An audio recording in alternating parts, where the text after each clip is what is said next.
Live everywhere. Daily Co's Radio on netrootsradio.com presents David Waldman. Kagro in the Morning Show.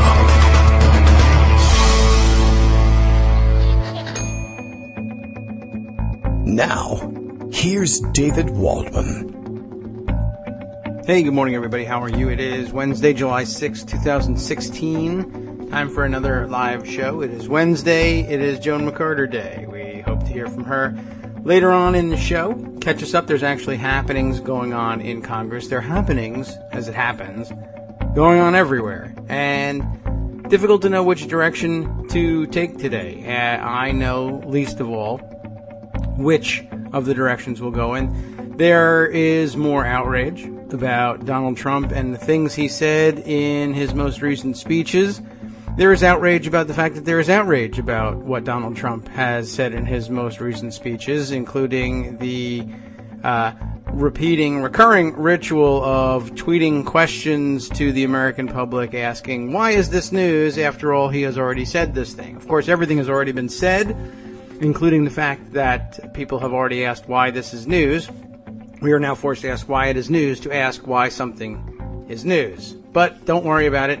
We were told by the pundits that no one pays attention until after Labor Day, and then we are, of course, questioned immediately when it turns out that we might not have been paying attention to something, by the way, which happened in many cases during the period in which the press was assiduously not paying attention to Donald Trump and the seriousness of his rise. But hey, I don't know. There's always going to be somebody else to blame for that one. Daily Coast Radio is live now to do just that. We'll point the finger of blame. Bill in Portland, Maine, has this charge for us. FBI won't charge Kagro X. That's me, David Waldman, for broadcasting from bathtub, but calls it extremely careless. And I feel like that's true. The other direction, of course, that we could go is, well, let's see, along with the rise of a racist, xenophobic, fascist to the nomination for president for the Republican Party, another police killing of a black man, this time in Baton Rouge, Louisiana, once again caught on video. Once again, video not looking very good for the cops who pulled this one. So protests as expected, and the prolonged search, I guess. I saw noted this morning, I saw Barb at Daily Coast retweeting a comment from elsewhere saying, yeah, only reason the CNN wasn't showing it's Alton Sterling, if I have his name correct, his story on CNN air right now is they're probably out looking for a picture of him, a photo, like a Facebook photo of him with a gun or throwing gang signs or doing something intimidating so that we can show that he was a ruffian and a thug after all and deserved to be gunned down. From what I can see from the video, what you have likely seen if you've seen the video, can't really find any kind of wiggle room for the police. They're going to have to work overtime, and they love working overtime, to try and find an excuse for this one. I don't know if they can defuse that one. Elsewhere, geez, around the world, I don't know.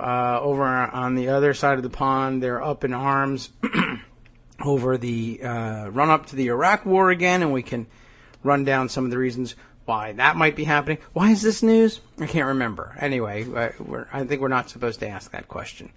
And, man, there's a million different directions we could go in. We'll go in about 500,000 of them, I think, by the end of the show. Also interesting to note, just for a brief top of the show note, Scott Charles, who I told you about yesterday, tweeting from out of Philly on the gun violence thing, wanted us to know that he's discovered through retweeting another interested fellow, David Gambacorda, who is a reporter with Philly Magazine. America's hot new back-to-school item is out. I know it's only July, but these things begin to get advertised and hit the shelves for parents to buy in August, sometimes with a little tax discount. The hot new back-to-school item for this year. Last year, of course, or the year before, it was the bulletproof backpacks. This year, the Centurion tactical vest for children comes in a beautiful, a handsome camouflage design in case your children go to school in the woods or jungle. $499 is all it will take to protect your children with the best, lightest body armor available. Traditional vests, the advertisement notes, are much too heavy for children to wear, but when the unthinkable happens, you'll want them weighed down. You'll want your children to be just as protected as you are, which is to say, I guess this is being advertised to folks who ordinarily wear body armor themselves. Their lightweight Centurion Tactical, oh yes, I love it when they call it tactical, vest with rhino hide inside, that's I guess their proprietary fabric, provides your children protection at a weight and size that won't hinder their mobility, which is great. It comes in 2 different camouflage patterns, an urban camouflage and I guess a jungle camouflage, also available in a variety of handsome solid colors, including what appears to be, let's say a navy blue, a bright blaze orange, which is probably a good idea if you're taking your kids hunting. And you probably won't have them wear that when you go hunting because then accidents won't happen because everybody's a ninja and a genius, plus a nice looking khaki and a white. So something that goes with that. Don't buy the white body armor before Labor Day, though. Improper, and you'll just get yourself in fashion trouble. Good morning, Greg. How are you today? Hey, good morning. I'm good. Good. I'm glad to hear it, and you're probably excited as well. I just wanted to note as we close the advertisement for the Centurion Tactical Vest for Children, the hot new back-to-school item this year, $499 price tag. If it worries you, don't worry. It does come with a 100% money-back satisfaction guarantee. You'll be pleased with the vest or twice your children back. If it fails, we give you your money back. Yeah, twice the kids. They'll give you 2 other children for everyone you lose. And this is, by the way, the 100% money-back satisfaction guarantee. That's like the mall rule, right? If you go with 2 kids, you have to leave with 2 kids. Right. They don't have to be the same kids, but... And it is in I'm trying to count the points of the star that the 100% money, it's in one of those nice starburst things, so it looks like it's probably about 35, 40 points. I don't think that's anti-Semitic in any way. I was just checking. All right. Well, what's news from your perspective, besides the fact that everybody needs to get themselves a $500 vest for each of the kids? At least one that works. Right. You know, it's all part of back to school, so I get that. So I did the pundit roundup yesterday, and really we were concentrating on the 2 major stories. Of course, the FBI thing with Clinton, right? That one I didn't even get to that one. And Trump's racism, xenophobia, and his on the one hand still dealing with this Star of David thing, which David Duke loves, and on the other hand, it's his star, stepping on the Clinton FBI story by talking about how great Saddam Hussein was. Right. I didn't even get that's really, really important to do. It's a good one. I tried, but I can only get to 2 outrages or so before we start. Well, I'm glad you're here. Hemi Shalev was who's a opinion writer for Haaretz from Israel. Tweeted, Hitler, he was a bad guy, a really bad guy. But you know what he did well? He made Germany great again. He did that so good. He did, and similar to what he said about Saddam, the part that got a little bit less attention was, Saddam, well, why don't we use Hitler? It said Hitler, he throws a little gas around and everybody loses their minds. Ooh, he's using gas. Yeah, what's the big deal? I don't know. He thought that was a tremendous gas is cleaner than oil. Everybody knows that. Yeah, well, okay, you just switched the names, but you're not, but he didn't say Hitler, so it's all different. Well, Hami Shalev did. So yes, anyway. He's allowed. This is one of those times where the pundit roundup just writes itself. Okay. No, I made some points, a few points on it, but it turns out I found an even better one. What I said about it is, look, the FBI director, James Comey, stuck us in the middle of an interagency fight about security classification. Mm-hmm. Right? If you use the word drone, it's classified, and lots of people think it's overclassified, and maybe after the election, we can have the proper conversation about how state needs to up its game and fix its IT and security issues. But you can't have that now because it's politics, because Paul Ryan's now going to go investigate Comey, which brings me to my next point, which is the GOP is already overreaching by attacking Comey.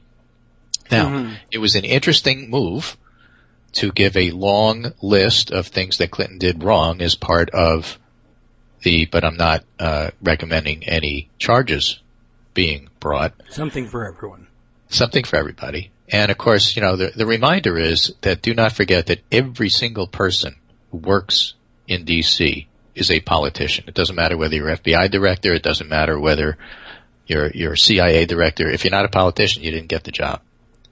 Right. So Comey's doing politics. What kind of politics? You can debate it. It might have been good for him to put it all out there, to try to decrease the number of questions he's going to have to answer for Congress, because he was going to anyway. If he said nothing and said, no charges, then there'd be even more outrage and even more demands for hearings, special prosecutors, special this, special that, because we have to keep going till the election because that's the only purpose. Notice while the House is involved in this, they're just too busy to even overturn Obamacare. So it's not like they're getting anything done. True. Right? So I do not at all dismiss the idea that the incredibly stupid, incredibly overreaching GOP will just completely lose the opportunity to properly criticize Clinton. And she is, subject to criticism without question. Yeah. And it's Trump just turning the story by praising Saddam Hussein. If you consider it to be a media story, then, it's over in 48 hours the way this is going. Yeah. Because it's going to be all about Trump, and he can't stand it being about Clinton. Right. Well, he'll do anything to get the attention back, including get himself in trouble. But I guess it hasn't mattered yet. So anyway, no smoking gun in Benghazi, no indictment. Rebuke, but in better shape than critics will acknowledge. Last night's Ipsos Reuters poll, this is pre-FBI report, has her up by 13. The average is still 6. That hasn't changed. And the other story of the day, besides the anti-Semitic stuff, is Obama supporting Clinton in North Carolina, a huge thing politically. I saw the rally. I saw criticism he's going to overshadow her. Well, I didn't think so. The crowd loved it. It felt like payback for Bill Clinton as explainer-in-chief in 2012 to me. I didn't think he overpowered her. I just saw two different styles. I'm stealing because I can't remember who did this, but the discussion was the teacher and the preacher. Huh. She's the teacher, he's the preacher. Yeah. They were on together, and it worked, and it was really a great rally. Well, that's so here's some of the reactions from the pundits. So Matt Iglesias tweets, balanced mainstream media take. On the one hand, Trump is a wildly unqualified racist demagogue. On the other hand, Clinton was sloppy with emails. Harry Enton tweets out, I sent this one to my friend H.A. Goodman. Winner of the FBI Democratic primary is Hillary Clinton. Although Trump said she lost. Or, I'm sorry, that Bernie lost. Bernie Trump said Bernie lost. Right, and he's really upset about it because his good friend Bernie, oh, Bernie, poor Bernie. I mean, he actually said that. Yeah, right. Nutty stuff. Poor Bernie. Poor Bernie. Poor Bernie supporters who have to listen to that crap. Jamel Boyd, no one could have predicted this, but Democrats are relieved by the FBI's announcement and GOPers are furious. Who could have guessed? No one could have predicted. I think that was a top secret classified statement, which is made unclassified for the purposes of protecting somebody's butt, because that's usually how classification works anyway. I mean, otherwise, drone. I mean, you can read about it in the New York Times, but if somebody says it at the government, oh my gosh, it's classified. Right, of course. An unprecedented development, Clinton scandal massively overblown. Oh, and a reminder from Jonathan Singer, at least 88 senior Bush White House officials had email accounts on a private RNC server. And while all this is going on, Paul Ryan condemns Trump anti-Semitic images, but of course he'll still vote for him. Yes, right. Paul Ryan. I noticed yesterday that Paul Ryan was highly critical of the FBI, but don't worry, he does still endorse and support the FBI. Right. Conservative Amanda Carpenter tweets, while Obama is hyping Clinton's qualifications, Paul Ryan is begging Trump not to be anti-Semitic. Okay. Right? I mean, we'll have to see whether he responds to that. That actually happened. Now, let me talk a little bit about a couple of things. What do you want to do, the email or the anti-Semitic stuff from Trump? Let's do email. Let's do email. Okay. First. So one of the best things I read actually is from Daily Kos. Wow. And it's called Some Bullet Points About the Email. And the author says, I'm a federal government employee, a lawyer, and former intel analyst for the military. Okay. Should be noted, I blog here in my personal capacity as a private citizen and speak only for me. But a couple of points. You're fired. All right, just get ready. Comey's press conference was an inherently political act. I've never heard of such a series of prejudicial statements being made by a federal investigative official during an announcement not to recommend prosecution of a political appointee. The actions described by Comey implicated many federal government employees in the State Department. And one of the points I've been making, by the way, is that a lot of this is alphabet agencies versus state. Okay. There's a lot of infighting about who gets to classify stuff and who and what and how and why, and it's a culture thing. Yeah. State people travel all over the place and they have to communicate with the home base, and home base people, make it so that you can only use your computer in your office. And then something has to give between those two things, and that's how a lot of this stuff happens. Anyway, he says, I doubt the federal government as a whole would look very good if it were scrutinized over record retention issues like the State Department has been.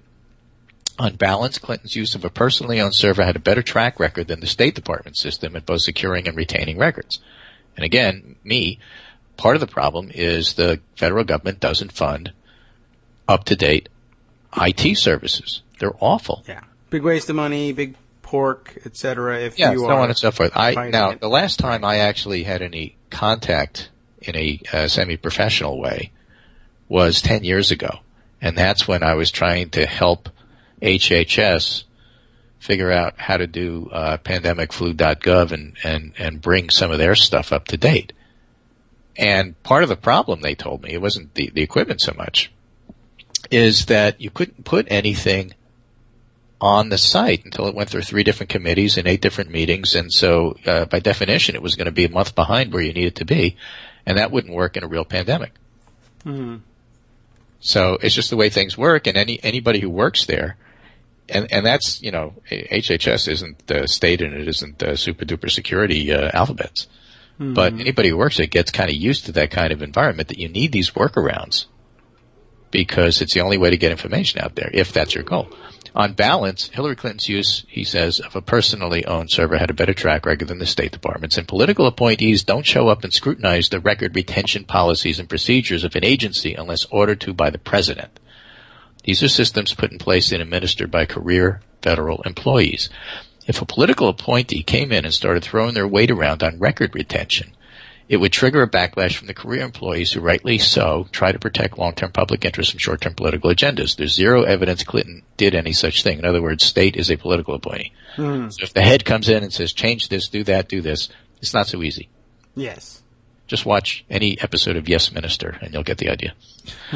My personal take, it sounds like the record retention practices in the State Department were a mess. There's no excuse whatsoever to allow anybody to use personal emails on a routine basis to conduct government business. It is the job of those records officers to tell the political appointees what they can and can't do with the records. So the scandal here is about record retention. Yeah. An issue that Powell, Rice, and Clinton have very little culpability over because they didn't come in and set policy for it. They adopted what was there. True.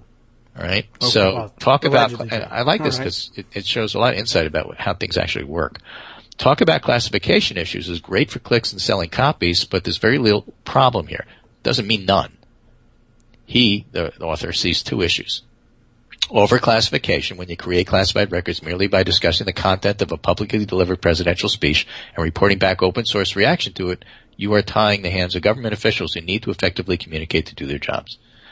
And number 2, lack of secure infrastructure while overseas. I'm not sure how the State Department is supposed to do their jobs when they have no way to conduct their business while overseas except on non-secure servers.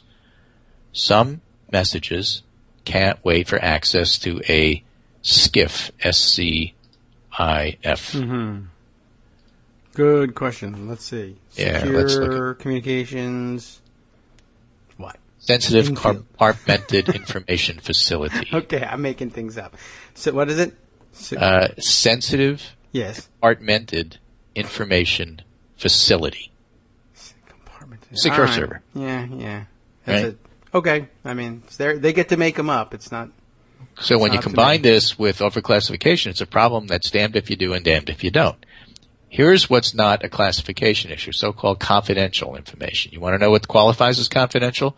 My cell phone number. Anything that identifies a person's private information, actually, it's called personally identifiable information. It meets the definition of classified, but when the media reports the presence of confidential emails as if it's the same as our super secret drone program, that's a problem with sensationalized media coverage and clickbait, not real compromise of government secrets. Yes, Final word. good point. To say that what Hillary did is stupid is either to grasp for false equivalence or to expect a higher standard from her than her predecessors, her records officer, her staff, all of whom engage in nearly all of the conduct being described. The only difference between them actually break in her favor, not against her. She used personal email like her predecessors, but unlike them, she maintained control over the email security, so she wasn't using AOL.com. Mm-hmm. She failed to turn over copies of all her emails when she left the State Department like her predecessors, but unlike them, she maintained the records and turned them over on request. We've seen tens of thousands of Clinton's emails and 0 of Powell's. That's true, too. There were thousands and thousands of emails lost, quote unquote, in the Bush era. Yes. Right? So he makes those points, and then a commenter says, I spent 30 years in the defense industry, much of which was in classified work. One of my specialties was information assurance, of which cybersecurity is a subset, and like to add a couple of bullet points to that. 1. The rules were made by and for people who go into the desk in an office every day. They always made life difficult for those who had to travel or even go to a different building. The firewalls in government computers would prevent important information from getting to her in a timely manner. She asked for a secure smartphone from NSA. Instead of accommodating her, they said she didn't need one. They were not in any position to challenge her request. They do not outrank her. Her server was more secure than the government server. Her server was more secure because Congress refused to provide funds to update the computers to accommodate the Internet age and resulted in emerging security risks. Government systems are woefully beyond the times.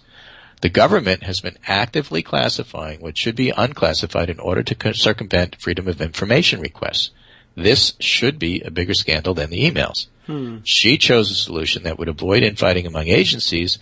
What the FBI considers classified, what the Department of Defense considers classified, what NSA considers classified, that's why I always call them the alphabets, and what the State Department considers classified are all very different. They simply do not and cannot agree what is and isn't classified. That's what I meant about Comey throwing us in the middle of an interagency fight. I mean, I was sort of shorthand, but they spell it out here. Yes. If others in government service were held up to the same scrutiny as Hillary, there would be a long parade of people going to jail, including most congressional staffers and even Congress critters who were screaming for her head. So she makes the point she didn't really do anything wrong. She did what she needed to do her job efficiently. And I've seen that written in multiple places. So a couple of other points that I would make, and again, this comes from people who know more about it than I do.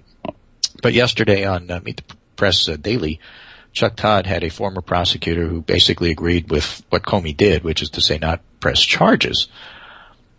And Chuck Todd said, people are going to bring this up, so I have to bring this up. Why is this different from David Petraeus? And the prosecutor, former prosecutor, said it's completely and totally different. Mm-hmm. Think of it this way. Clinton had security clearance, and the people she was conveying information to and accepting information from had security clearance. Yes. And the issue here was the vehicle used in between, which didn't always have secure function. Yes. So the argument is about the process and about the servers, not about her or who she was conveying the information to. So there was zero intent to, get around classification issues.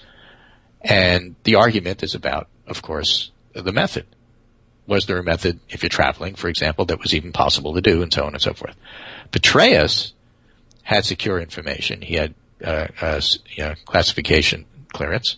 He gave it to somebody who did not have classification clearance.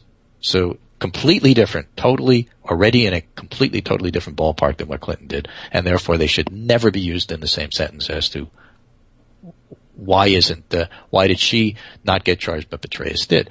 Petraeus gave information to somebody who didn't have classification clearance. He did it deliberately. There's evidence that he planned to do it, so there was intent. I'm not a lawyer. I don't play one on the internet, but it seems crystal clear. They're completely different cases, and so whenever anybody brings up Petraeus, it's a completely different issue. Yeah. And it isn't, sliding and trying to obfuscate and say, no, it's different. It is different. Yeah. Well, it's very distinctly different. I don't really know why it comes up except because it's a talking point. Because how come Petraeus, our hero, got away with this, and how come you didn't? Yeah. What's amazing is it stunned me just as in terms of being such a facile communication or a talking point. It made some sense Well, no, you know what? No, it didn't. It didn't make any sense from any perspective. I was going to say maybe the right-wing criticism made a certain amount of sense, but it didn't because, of course, Petraeus was a big hero until they could use him for a talking point. and now how come he got it? Well, did he deserve it? No. Oh. Well, because last time we talked about whether or not Petraeus deserved this, you said, no, he didn't. Now you're holding him up and saying, well, he definitely did, so she deserves twice as much. Well, there's politics going on in Washington, D.C. I don't know. I hate to break it to you. Yeah, well, I guess it's going on everywhere. It also comes from the liberal side, too. Yeah. Saying, oh my God, Petraeus got this. Where you stand depends upon where you sit, right? And all that sort of stuff. I get all of that. It's all true. Again, does that mean I should arrest Snowden? And here's an example of something that will be used by whoever for whatever purposes they want. But the fact of the matter is another story in Politico today about how the national security Republican establishment is going to vote for Clinton. GOP foreign policy elites flock to Clinton is the name of the story. Sure, people who don't like her will say, look, all the neocons are going to her. She's one of them. Fact of the matter is, if you just step back and look at it, if this email thing was such a big deal, why are all the national security people voting for her anyway? That's a good question. Because it's not a big deal. Yes, or they're all hypocrites and in on it. Well, that's the other point that the fellow who worked there said, that, basically you're talking about everybody in government. Right, see, they're all hypocrites and they're all in on it. I knew it. Everybody who's in government is in on government. You'll look at it any way you want to. Just trying to put in perspective. Yeah. She should not have been using a non-secure server. And as Armando correctly pointed out, Comey made the point very clearly that it has nothing to do with whether she had a personal server. The issue is whether she had a secure server. So the next issue, which is not in Comey's bailiwick and not his charge, is to determine whether there is such a thing as a secure server. If you're overseas, if you're in Russia, if you're in China, if you're traveling, do you have access to a secure server? I doubt it. In any sense, in any real sense. So then how is she supposed to do her job? I mean, by doing it and using gas. I mean, really, who cares? I mean, just to put all this in perspective, and that's why just do it already. You look and you see how Washington D.C. reacts to this compared to how everybody else reacts to this, compared to how the media reacts to this. I mean, it's all just strange, right? The media wants to make a story because they want to make a story, right? D.C. reacts to this because they get most of their information, tips, and clues and sources from conservatives and Republicans in the national security area who have their own access to grind, because everybody does. Otherwise, you don't leak to the press. The only reason to leak to the press is you want something from them. Yes. And so you scratch your head and say, what is this? And if you're really going to step back and look at it, why is the government classifying all this stuff? That should be the real scandal. By the way, why do government officials not have the tools they need to do their job properly? That should be a scandal. A lot of that has to do with austerity and the Republican House not paying for infrastructure. And why isn't that a scandal? Is it? Should be. Oh, okay. Well, eventually it will be. And then we'll ask, why is this news, when we discover that it is a scandal? Well, but it's the Clintons, and so therefore it's clickbait, so you got to talk about it. All right, well, we can do that. And anyway, we don't even get any money for our clicks. Is Donald Trump the correct opponent to prosecute this particular charge that Clinton screwed up? No. Yeah. Okay. For a variety of reasons. But a lot of them have to do with the fact that his continued play on how to run a campaign is basically complete and total narcissism. And it's interesting because he likes to give as few directed speeches that Manafort or somebody writes for him and he reads from a teleprompter. He much prefers rallies because he can go to the rallies and they can all tell him how wonderful he is. By the way, at the rally yesterday that he had in North Carolina, yesterday evening, some interesting things happened. I'm reading Niels Lesniewski's tweet. I can confirm that somebody shouted, hang that B word at the Trump rally in reference to Clinton. And Colin Campbell reports, somebody behind me yelled he's a monkey as Trump criticized Obama. Yes, right. Somebody I saw tweeting the other day about that, or yesterday, saying, yeah, there's more of that economic insecurity. Yeah, exactly right. So exactly right. There's more of that economic insecurity. So, let's not lose sight of how this plays and see those tweets. Now, this is just fascinating. This is we talked about the David Duke stuff, but this, his daughter, Ivanka, is married to a fellow named Jared Kushner. Jared Kushner is a publisher of The Observer, New York Observer. Is that a thing? It's a paper of sorts. And from The Observer comes this. I have this linked in the pundit roundup today. I'll send it to you so you can read it directly. It is an open letter to Jared Kushner from one of your Jewish employees. That's open. I can see it.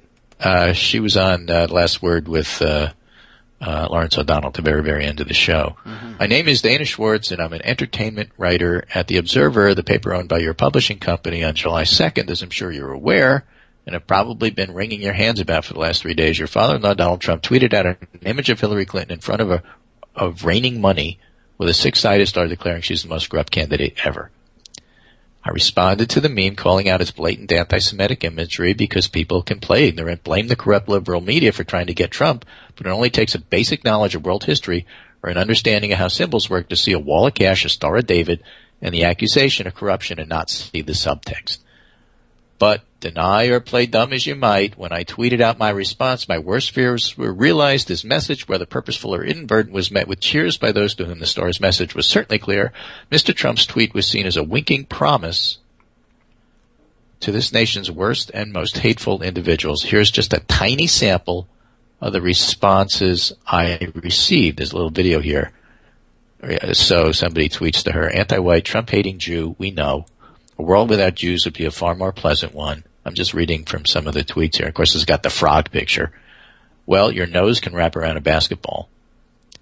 And you wonder why nobody but brainwashed women and cooked loser half-men take feminists seriously, and that Jews control the money and Jews are the children of Satan, 666. And then, of course, a lot of anti-Semitic pictures. She said, that's a tiny sample of the responses I received. Maybe you're just an insecure Jew. Ever consider that? You Yids are so hateful and cynical. So a few hours later, she says, Trump deleted the original image and retweeted it out, this time with the star crudely covered by a circle, tips of star still invisible, and a new hashtag, America First. Forgive me if I condescend in any way to explain what you already know, but I'm sure you've been busy lately, so just a quick refresher. America First was a movement led primarily by white supremacist Charles Lindbergh advocating against American intervention during World War II. The Anti-Defamation League has previously asked that Trump refrain from the slogan due to its overt anti-Semitic implications. He and his campaign deny that the image has any Jewish implications at all. Instead of acknowledging the obvious, he and his campaign used it as an opportunity to undermine the free media in the style of the most dangerous regimes in history and mock those like me who had been getting strangers on the internet telling her to put her head in the oven for the past day and a half. Here are some of the excuses I've seen both from Trump's camp and Trump supporters. It's available on Microsoft Shapes. It's a sheriff star. He didn't make it. He's too busy to pay attention to everything he tweets out. It's an accident. She adds, well, where's the apology? Yeah, that's the case. Question. So these explanations are so facile, infantile in their blatant disregard for context or logic, I can only imagine them being delivered by somebody doing so while grinning and winking. And then there's the final explanation, the one most frequently cited by Trump's most reasonable supporters, reasonable with bunny quotes around it. Trump has a Jewish son-in-law and granddaughter. He can't be anti-Semitic. Mr. Kushner, I invite you to look through all of these images in the slideshow above, the vast majority sent in your father-in-law's name. Right now, this hate is directed to one of your employees, but the message applies equally to your wife and your daughter. So she goes on to say, and gives a few more examples. And now, Mr. Kushner, I ask you, what are you going to do about this? Look at the tweets I got again, the ones calling me out for my Jewish last name, insulting my nose, evoking the Holocaust, and telling me I'm being too sensitive. Read about the origins of that image and see the type of people it attracted like flies to human waste, and tell me this whole story is just the work of dishonest media. Look at the image and tell me that you saw a sheriff star. I didn't see a sheriff star, Mr. Kushner, and I'm a smart person. After all, I work for your paper. Edmund Burke once said, you'll see this a lot, in times that are starting to seem more and more similar, the only thing necessary for the triumph of evil is for good men to do nothing. Here I am, and here we are, both Jewish, both members of the media, and you might choose silence. I've said my piece, respectively, Dana Schwartz. So that's in response to the son-in-law who's being used as cover for the wink and nod stuff to the anti-Semitic base that Trump is afraid to get rid of because, number one, he needs their votes, and number one, they validate him by loving him more than anybody else in his entire voting pantheon there. Well, it's really rather remarkable. I can understand. Tell me about the emails and tell me about this and tell me they're equal issues. Okay. I can do that. If I just get paid enough, I suppose I'll be willing to do that. What, work for Breitbart, you mean? Sure. Yeah, right. I mean, I wonder how Kushner ends up handling this. I guess nobody cares because Kushner says he's not anti-Semitic. Look at me. Yeah, I mean, that's essentially what it is. But then again, we've been over this a couple times and from a couple of different angles. I'm sure that to him, he's not anti-Semitic, and of course, lots of people have already spent plenty of time explaining it's not even a question of whether he himself is or isn't anti-Semitic. What's more worrisome is, of course, enabling those who absolutely are and making room for, making a bed for them, really, to find themselves at home inside his campaign or supporting his campaign. I saw something this morning retweeting Michael Ian Black saying the problem with these things is that they're not dog whistles for racists, they're marching bands. Right. But here's an interesting insight from Josh Marshall. Mm-hmm. One of the most telling things Trump has said during this campaign is he doesn't go into rallies with a script or even terribly prepared sense of what he's going to say. He starts talking, waits to get a feel for what the audience responds to. In other words, he homes in on affirmation. Uh-huh. This is part of the narcissistic thing, but Trump is really very good at this. If you see him at rallies, yes. You see how that works. He's an entertainer and a salesperson. Yeah. Oh, and Marshall says this is largely because Trump is a narcissist, but it's also a trait of a salesperson. I knew I got it somewhere. Okay. You intuit and understand what the client wants or needs, not the same thing, and then get about selling it to him. For these reasons, and on both these fronts, I doubt Trump believes 3/4 of what he says on the campaign trail, in the sense most of us understand the word. That's why he's such a liar. It's not really lying because he doesn't believe any of it, because he doesn't believe anything, because he doesn't have any core values, but that's another story. That is to say, things we believe in or believe to be true and would largely continue to believe even if it became less helpful to do so. Racism and authoritarianism are core Trump values. Yes, that's true. They predate and are separate from the campaign. The other thing that's very important about Trump, and very apparent about Trump, is that he's shockingly almost totally ignorant to the details of almost every public policy issue. Much, much more than even your typically caricatured politician who knows little about the issues of public life without their advisors feeding them lines, what you always call a campaign in a box. Ah, yes, right. So, he's different than that. This makes him more porous to the views and desires of his supporters because he has little or no matrix of pre-existing knowledge or core beliefs to reference them against or challenge them with. Yes. Well, he's not challenging. Is not part of the salesman's pitch. Right. So. Exactly. Yeah. Because of this, intuiting his audience, almost total ignorance and indifference to policy questions, Trump's core racism and authoritarianism has been amplified and accentuated, even radicalized in an almost unprecedented, perhaps unique degree by his interaction with his supporters. That is not to exonerate Trump in any way, but it's important to see that beliefs isn't really a metric that is very useful with Trump. If you see a chameleon who's orange, it doesn't tell you much about the chameleon. It means he's standing in front of an orange. True. Trump may himself be intrinsically orange, but the analogy definitely applies. So you can't look at him and say, oh, he's anti-Semitic or he's not anti-Semitic. That's not the point. He has a Jewish in-law. That's not the point. The point is he's doing what he is doing. The guy is orange. It doesn't matter why he's orange or whether he believes he's orange. Mm-hmm. He is orange. Yes. That's true. Well, for a number of reasons. He is orange, actually. Yeah. Well, I don't know why he paints himself that way, but he does. And not around the eyes, though. Anyway, so those are the two big issues, I think. Yeah. Plus, the fact that Clinton and Obama are campaigning together, and this is like the first time in a generation that this has happened. We are not old enough to remember the last time a popular president embraced the person running after him in the same party or vice versa. We had Clinton Gore, who kept their distance. We had Bush Reagan, who I think Bush wanted Reagan to campaign for him more. But, nothing like what we're seeing here. And so we'll see what happens.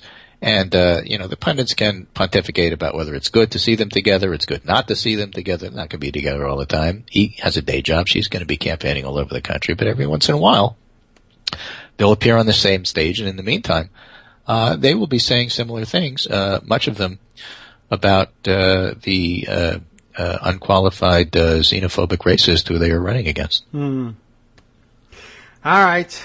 Well, we have to deal with this in the days to come. Yep. Anyway, so that's the setting for today. What's going to be today's story? I don't know. Well, People me will neither. talk about the emails, but I don't think you're going to get any more insight into them than we already have. Paul Ryan is going to try to change the subject and let conference do the investigating because, we have talked about this on the show, especially in the House, but certainly in the Senate. One of the reasons in the House is because you can't get anything done if you're in the minority. But one of the reasons you want your party to be in the majority is because the power of investigations, it rests with the majority. Yes, well.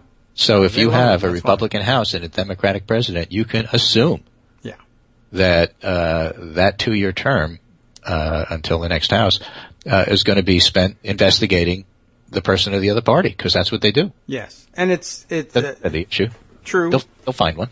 And it's particularly useful to Republicans who very often arrive in Washington with no legislative agenda in mind, save repealing whatever had been passed by a Democrat. But investigations and fanning the flames of outrage are a fantastic way to gloss over the fact that you're either doing nothing or attempting to undo that which has been done before.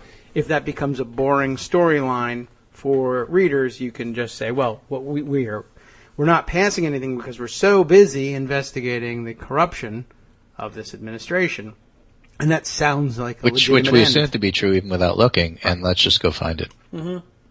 And if we don't find it along the way, we'll find a tangent of the story, which is more important and just as corrupt anyway. See Whitewater. And but that's a legitimate function of government, so it looks like they're doing things that governments are supposed to do. If they had infinite time and money and they weren't distracted from actually doing other things. Yeah. Oh, well, there we have it. There we have it. So that's my summary of what's happened in the last 24 hours. How are you? I'm great. I don't know. I'm tired of these stories as it is. But, we've got a responsibility to plow through these things. And shortly we'll be able to distract ourselves from the morning headlines, which seem to be the same thing over and over again, with a little bit of what Joan has to bring us instead. But when this moves into the realm of the congressional investigation, we'll overlap there. Yeah, we will. Yeah, and I'm kind of curious, just in a morbid sort of way, to see what people are going to be talking about tomorrow. And the reason is that these things just seem to move so quickly. The 24-hour news cycle feels like it's a 6-hour news cycle now. Yeah. Like the morning was about the FBI report and the evening was about Trump's rally and supporting Saddam Hussein. That's true. It did move rather quickly. And, so you really have 2 cycles to cover every morning. And it does feel like that. And that's why it was so distracting and everything was bifurcated this morning. I didn't know what it was just very funny because after the FBI report, a lot of very astute people said, I wonder how long it'll take for Trump to step on this. Oh, less than 9 hours. Yeah. It's amazing, though, that I guess it's always going to be quick since they don't have to go through the traditional intermediate step of considering what would be a good way strategically of us stepping on this. He just says, well, let's just put our boots on and see what happens. Whatever I say, we'll step on. Anyway, let me leave it at that. You've probably heard too much as it is. Thank you so much for having me on and hope to hear from Joan in a little bit. And I'll listen to the rest of the show later because I get to download it and listen to it by podcast. Yes. Thanks so much. This is Greg Dworkin speaking with my friend David Waldman, Kagro in the morning, who's sick of politics. And, what are you going to do? We're a political show. We talk about it. Yeah. All right. We do these things. I will. I have some interesting things I'll relay to try and catch up as that's happening in real time regarding the online discussion of the Alton Sterling shooting. Yes, please. That would be of most interest. Take care, and I'll talk to you later. Okay. Thanks. Will do. Have a good day. We'll check in with you again tomorrow. Thanks, Greg. So what was I talking about here? This is interesting to see unfold in semi-real time. Okay. I mentioned to you earlier on that I had been interested in a retweet that Barb Morrill had sent on regarding the CNN, I guess what was then CNN's lack of coverage of the Alton Sterling story, and that they were looking for, tongue-in-cheek, the comment was made, that they were probably looking for a picture of Sterling with a gun so that they could show how thuggish he was and how much he really, truly deserved to be shot. And in the meantime, I then saw someone retweeting, as I've seen a lot of people making this comment, the comment along the lines of, well, I guess, how do we start with this? Maybe I'll start with a brief look at what actually happened down in the in Baton Rouge, so we can bring you up to speed. I think everybody kind of has gotten a sense for what was going on, but Alton Sterling, black man, selling CDs, music of some kind, in front of a local convenience store with the permission of the store's owner, was reported to police not necessarily because of the music he was selling, but because he had a gun. Here's the way it's reported in the New York Daily News, which does tend to sensationalize things a bit, but that only makes it more exciting for the rest of us. L.A. cops stun and then shoot and kill Alton Sterling for selling music. This is Nicole Hensley and Christopher Brennan writing for the Daily News. Let me just pop open the original here so that we can make sure we got the right one. Hopefully this video doesn't play all on its own, but if it does, I can stop it. What's the bet? All right. Anyway, it's reported this way, written up this way. It's happened again. Chilling cell phone video surfaced Tuesday of two Louisiana cops killing a 37-year-old man selling music outside a Baton Rouge convenience store after an anonymous caller claimed he had a gun. Did he have a gun? I believe he did have a gun. The issue, though, is that he did not draw that gun at any point. So why is he dead? The police gunfire sparked impassioned protests that continued past midnight outside the store, 24 hours after authorities shot Alton Sterling during a fatal 12:35 a.m. encounter. More than 100 demonstrators shouting "No justice, no peace" clogged the street, setting off fireworks and blocking an intersection to protest Sterling's death.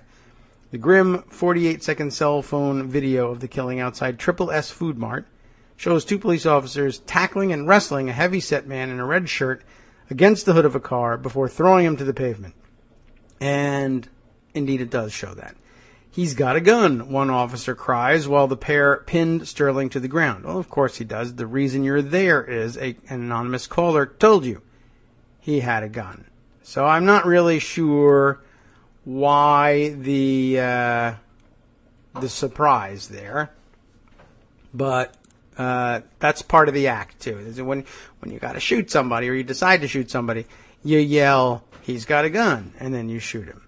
That would be on your body cam, whereas there might not necessarily be recording on your body cam or your car dash cam of your having been informed that you were being called to the scene because somebody had a gun. Anyway, of course, the cops play the hard guy. "You effing move, I swear to God," something, something. The other cop yells before the two draw their weapons. The terrified bystander, who filmed the thing, turns the camera phone away as 5 shots ring out, 2 of which a coroner said struck Sterling in the chest and back.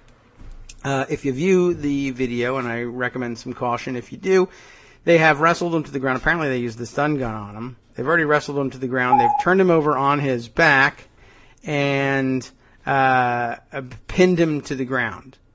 Then when you see the officer draw his gun, he basically is pointing it directly at his head and tells him, "Don't move or I'll kill you. Essentially, I'll shoot you." and there is not time for him to move, and bam, shot. So it's a pretty straight up video. It shows kind of what you thought you were going to see. By the way, our own breaking news, our own in-house housekeeping news is the president is interrupting Joan McCarter's mourning. I don't know why he has singled her out for this. I don't know whether she considers it an honor, whether he has dropped by Idaho in Air Force One to take her to breakfast, or something probably a little bit more official. She's got one eye on the television, most likely. She's not sure she's going to be able to join us, which is a tremendous dent in the day's plans. But I'll tell you what, I can probably put together a good approximation by combing over the stories she's produced in the last couple of days to keep us up to date. And I know there's been a lot of congressional action, and even if there wasn't, who cares? We don't get to talk to Joan. That's the problem. All right. Well, I'm sorry to hear that, Joan, and I hope that your morning isn't too hectic, but at least hopefully the president gives you something fun and exciting to write about. All right. Well, anyway, back to Alton Sterling here. I don't know how much more description of the video you need. You should see it for yourself. The more interesting detail is that which surrounds the shooting. The basic problem here is there's a anonymous call saying a man selling CDs and wearing a red shirt threatened him with a gun. That's what the Baton Rouge police have to say about why they were on the scene. It should, of course, be pointed out that Louisiana is fairly swimming in guns. As the article points out, in Louisiana, gun owners are allowed to carry weapons without a permit as long as they're over 18 and not felons. Of course, I'm sure we do have a problem with that. It's not entirely a clean carry, as almost certainly, and here it is, the reporting, Sterling, unclear how he obtained the weapon, for one thing. Not certain that it was bought properly, but that's the least of his worries, I think. He does have an arrest record, dates back 2 decades with several drug, firearm, theft, and assault arrests, so that puts us in danger of the... It puts us afoul of the, well, you can carry without a permit as long as you're not a felon. But, of course, that brings us to the other discussion, which could go on forever, about, well, isn't it pretty much guaranteed that if you're a black guy in Louisiana, they'll find a way to make sure that you're a felon so that you don't have the right to carry a gun? Yeah, pretty much. Anyway, the owner of the store had no knowledge of an argument outside his store that led to the initial 911 call. He later saw officers pull a gun from Sterling's pocket after the shooting. That is to say, the gun was in his pocket during the shooting. And he acknowledged that Sterling bought the firearm. He knew him well enough to know that he bought the firearm days earlier. Why? For protection, after learning other disc sellers in the region had been robbed. In other words, everybody go out and get yourselves a gun. There'll be less crime if everyone has one. And an armed society is a polite society. And as soon as black guy complies with the NRA demand that everybody arm themselves, then boom, they go ahead and do it. And what do you know? Let's kill him because he's got a gun. That's not supposed to be worrisome. He's got a gun. Of course he's got a gun. We're in Louisiana. We told him to get a gun. Yeah, but not black guys. So I bring that up because it was, I think, the motivating factor for a lot of Twitter chatter this morning, at the point of which still stands. Gun rights are a thing for white people, basically. And when we actually, before we even knew about the shooting, we were on that subject tangentially yesterday with noting that, the history of gun control laws. There's all about that, all about how once it became plausible for African Americans to come up with the cash and find the means to get hold of mass-produced, easily available firearms, all of a sudden the firearms owning community was terribly interested in finding a way to legally restrict gun ownership. And so they did, and there was no problem among the 1960s NRA and gun owning community with restricting gun ownership, because it was all about, oh my God, don't let the Black Panthers get a hold of any guns. We could lose control of this country. Then, after a while, when it turned out that the easy availability and mass production of guns, and particularly very powerful guns, was available to white drug-addled meth heads and people who had no business carrying guns around and just weren't basically to be trusted with them under any circumstances, were getting them anyway.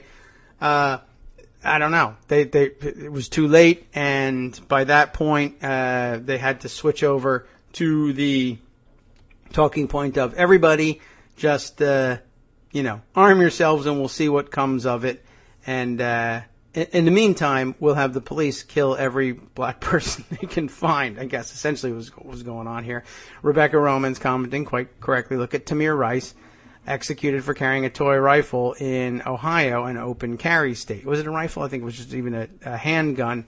Not that it would matter either way, and there's examples and counterexamples all over the place. But essentially, the pre-programming going on, particularly in I was going to say particularly in the police community, but really the right-wing white guy gun owner community is basically white guy with gun equals either American patriot, even if they advocate the overthrow of the United States government. Somehow that's patriotic, but they only want to overthrow the government for liberty. So there you go. Totally patriotic. But you either read as patriot or as white guy protecting white guys' rights against criminals, bad guys, i.e. black guys. Or anyway, so if you're white, you're doing it to protect yourself. If you're black, you're doing it to kill other people because you're a gang member and you're going to kill everybody. It's pretty crazy. Anyway, let's see. It happens all over the place, obviously, and it happens in the same way. But the reason it came up today, one, of course, the surprise is expressed by the cops. Oh my God, he's got a gun. We were told that, and you know that you're in Louisiana and everybody's got a gun. It's not supposed to surprise you that much. And if he has got a gun, why don't you, now that you've pinned him to the ground, take it out of his pocket, and then you don't have to worry about whether he's going to reach for it. How's that? That would be a great solution, but that didn't happen. But hey, the heat of the moment, right? Anyway, let me get to this other sort of angle on this story. So it occurred to many people that this was a discrepancy as among the gun-toting rights of white people and black people, and they brought it up and made comments about it. And here's the interesting development. So I saw tweeted around, and this happened while I was on the air, so you're half distracted, and it's difficult to do the due diligence you now need to do behind all these things. But what were purported to be pictures of, guess what, the cop that shot Alton Sterling, posting Facebook-style selfies of himself brandishing a handgun, and, of course, declaring his support for Donald Trump for president. Well, pretty much exactly what you thought you were going to get with this. And it got tweeted around, and I saw it, and I said, oh, look, there's the pictures of somebody brandishing a handgun that CNN was looking for, except it was the cop, not Alton Sterling, or as they would say, the perpetrator, although he didn't perpetrate anything, so that doesn't really fit the bill.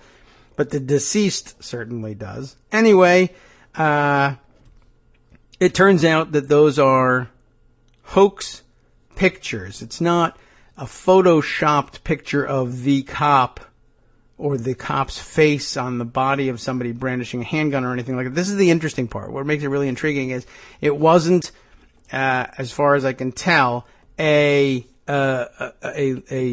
anti-gun or a Black Lives Matter protester or some other person coming from the liberal side of the spectrum, I guess, if that's what fits.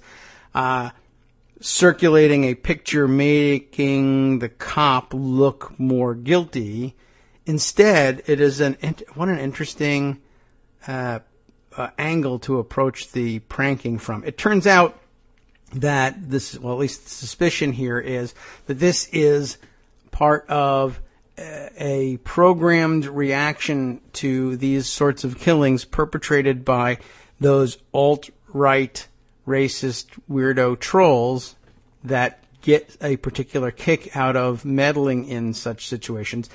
They have basically standby photos of an actual person actually posing with the gun, and they have two names that go with. I don't know if they have released the names of. Maybe they have released the names of the cops involved in the shooting, but it hardly matters to the trolls. They count instead on retweets from people who are half paying attention. But they apparently have one or two standby names and photos of white guys who basically look like cops. I'm not sure where the originals came from, that they tweet around in the hopes that the community protesting the shooting will pick up on those instead, thinking they are correct, and target those names and those faces for any retaliation, and thereby divert any pressure or retaliation or identification of the cops who actually did it by confusing everybody and having them instead chase after, for instance, Robert Kinnison or Sam Hyde. Apparently, those are the standby names. Let's see, I've got one or two tweets here that look like they will explain it. They might even be connected to these particular shootings here. Let's see, this one from Brandon Wall, who is from BuzzFeed News. And I can't see if I... here we go. Here's his, I guess, description of this episode. Deleted, he tweeted 8 hours ago. The first tweet claiming Robert Kinnison killed Alton Sterling. And those pictures are the ones that I just saw, and that was the name that I had connected to it. And here's a tweet that says, Alton Sterling shot by Officer Robert Kinnison. Take this, go viral, Black Lives Matter. But guess what? It is in fact a fake, and it is in fact a set play among the trolls. Brandon tweets, it looks like we can add Robert Kinnison to the names. Trolls circulate after shootings like Alton Sterling's. Here is they have this is really kind of fascinating. It's quite an ingenious type of play here, I guess, if you want to give them any kind of credit for it at all. They use the Twitter accounts of people who are, I guess, supposed to look like they are Black Lives Matters activists, and they have, black photos for the avatars and names like Jamal Williams, which I guess is supposed to make us think this is a genuine black person. Therefore, he's to be trusted in this in this tweet here. They would have no motivation for faking it up because black. See? And if you give everything just a moment's thought, or you're half distracted like I am, I guess it works. Here's another one from Brandon. Trolls are back at it, pointing to Sam Hyde for the death of Alton Sterling. Evergreen hoax. And I guess this may have, this one has a story attached to it, so we can take a look at that. And the tweet here, totally different person, totally different gun, but this time saying the faces of the men who killed Alton Sterling. Sam Hyde and Robert Kinnison make this viral. Once again, coming from somebody posing as a Black Lives Matter activist. They're pretty disgusting people. It's amazing, and I'm sorry that it appears to have worked on me briefly, but I'm probably one of thousands who fall for it once, and then I guess we all learn thereafter. Okay, let's see. Let me take a look at the story that's linked to this. Don't believe any breaking news that names this comedian as a mass shooter. A comedian. Let's see. This is written up by Ishmael Darrow for BuzzFeed Canada. of all places. In the aftermath of the UCLA shooting, how far back are we going here? June 2nd. Okay, in the aftermath of the UCLA shooting, false reports started circulating on social media that the gunman had been identified as a man named Sam Hyde. Here's the tweet, supposedly comparing the faces here. And I guess, yeah, I've seen that picture before, and I think it was, now I'm beginning to see the pattern emerging. I think it was attached to a attempt at identifying some white shooters of some black people at an earlier event, too. So I guess they just recycle the pictures. Let's see, here's another one. Exclusive, alleged shooter Sam Hyde giving presentation to UCLA students before reaching into the backpack for a gun. The news was attributed to the Associated Press, which never reported any such thing. Let's see. In the chaotic first hours, those tweets were retweeted hundreds of times. They claimed Hyde was a Donald Trump supporter and a noted white supremacist. The same thing happened in the aftermath of the San Bernardino shooting in December of last year. Here's another one tweeting out, one alleged shooter confirmed as white supremacist Sam Hyde. The other's unconfirmed as of yet. Once again, Hyde was identified as a white supremacist by this fake Bill O'Reilly Twitter account, as well as others who spread the hoax.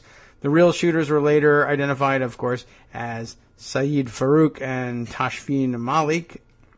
Sam Hyde is a comedian with a history of pranks and hoaxes, but it's unclear how this trend of identifying him as a mass shooter started. Hyde is probably best known for pretending to be a filmmaker to speak at a TEDx conference where he delivered an excruciating talk about the wonders of the future. The YouTube page for Hyde's comedy group, $1 Million Extreme, contains several examples of Hyde delivering uncomfortable or offensive performances to troll audiences. The AV Club has written that $1 Million Extreme doesn't tend to wink when it's ironically adopting the personas of scummy internet denizens. Last year, Hyde and a fellow comedian carried out a bizarre prank that involved posting videos threatening Brianna Wu, the game developer who became a main target of the Gamergate movement. They later told BuzzFeed News the campaign was meant to mock Gamergate itself, but the satire was indistinguishable from other legitimate threats made against Wu. You see how this becomes a problem. Hyde's strange internet footprint has led to a fair number of haters, especially among 4chan users. It's where the Sam Hyde is the shooter meme thrives, although it is not clear if that's where it originated. This does make it really complicated. Regardless of how Hyde became an avatar of online trolling campaigns, it has been taken up with great enthusiasm in some of the shadier corners of the web. The neo-Nazi website, The Daily Stormer, even included him in a convoluted plan to inundate Breitbart comment sections with anti-Semitic spam. So there are jokes going on at many levels here, none of which are actually funny, but I guess there are alt-right trolls that put that out there.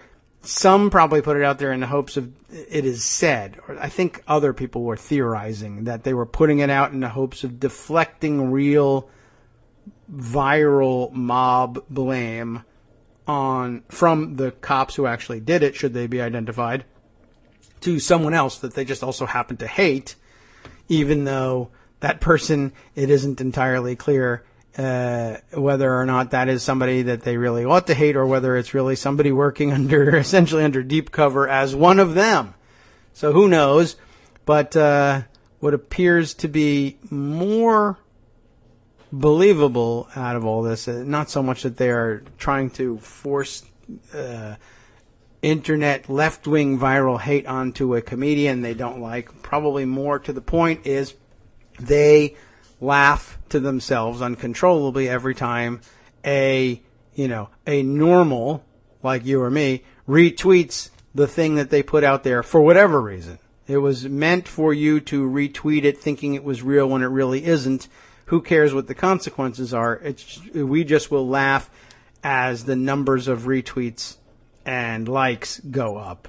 There you have it. We've trolled America by making them click a button. So there you go. let's see. There's a little bit more to this. They told commenters, this is where we left off here, was regardless of how Sam Hyde became the avatar of online trolling campaigns, it's been taken up with great enthusiasm among the shadier corners of the web. The Daily Stormer weirdos said included him in a convoluted plan to inundate Breitbart comment sections with anti-Semitic spam. They told commenters to spam the most read articles on Breitbart with comments about Jews and to mention Sam Hyde and act like everyone is supposed to know who he is. Get it? Reached by email, Hyde told BuzzFeed the Daily Stormer campaign and the larger trend of naming him as a suspect following shootings were a part of an anti-Semitic bullying effort. They were targeting a bunch of people, but I suppose my name is the one that stuck, he said, as explanation for why his name keeps coming up over and over and over again following tragedies. It's definitely anti-Semitic because when this all started going down, I was receiving a ton of emails with things written like, well, all the horrible things that they usually write to people they either think are Jewish or are connected with Jewish people. Hyde and $1 Million Extreme seem to be playing along to some extent. During the shooting at Umpqua Community College in Oregon last year, a doctored screenshot of a Vice News tweet purported to name white supremacist Sam Hyde as the shooter. It was retweeted hundreds of times, including by the $1 Million Extreme account. Okay. Hyde said he does not personally monitor or tweet from the MDE, $1 Million Extreme, MDE_never_dies account, and that it's an assistant who's responsible for the group's social media accounts, like Donald Trump. $1 Million Extreme recently completed a deal, people are making deals with these guys, to produce a sketch series for Adult Swim called World Peace, although there is no release date yet. Again, I do not know when I wake up in the morning. Just remember, never trust any breaking news that names Sam Hyde, and I guess now, what was the other name that we had? Robert Kinnison, I guess is the other one. So there you have it. Don't trust any breaking news that names those guys as suspects. It's almost certainly a hoax. There you have it. And here's a couple more examples of it being used. Let's see, at Mizzou, a few other places as well. I definitely remember seeing one of these photos being used in a different context, but there we go. And there it is again here. Let's see, who's retweeting this one? Yeah, too bad. All right, well, we'll have to do what we can to try and tamp down on that. That's why I actually spent so much time on that really rather horrifying story. But now we have some more information, and I guess we can combat this sort of thing, or at least not retweet it. Joan tells me, behind the scenes, by the way, that the reason she'll be missing out on today's activities and fun, the president will be delivering a statement on Afghanistan. She's got to prep for that and be ready to live blog the discussion when it happens. Okay, and a good suggestion along the way, why not see if Armando is interested in talking about the emails situation. But, you know, I think Greg covered it rather well. Certainly, Armando, if you're listening, you are welcome to discuss that or any other subject this morning if you feel like you just can't help yourself. But we do have plenty to go over elsewhere. Let's see. There's plenty of good Trump stuff that we could go to. And I did have that open letter to Jared Kushner set aside, but Greg took us over that one rather nicely, too. Let's see. Other things that perhaps ought to be looked at. Let's see. Yesterday I had mentioned the actual answer to Donald Trump's missive about who pays when Hillary Clinton or any other candidate flies with the president on Air Force One. But I provided you with that link, and that sort of feels like a dead end of a story already. We've moved on to a couple other things as well. Let's see. Here's a different angle on the rules fight that I had hoped to share from you share with you at some point on in advance of the Republican convention. We, of course, have gone over extensively the scenarios through which the Republicans might perhaps try to use the rules to throw Donald Trump overboard and get themselves a new candidate.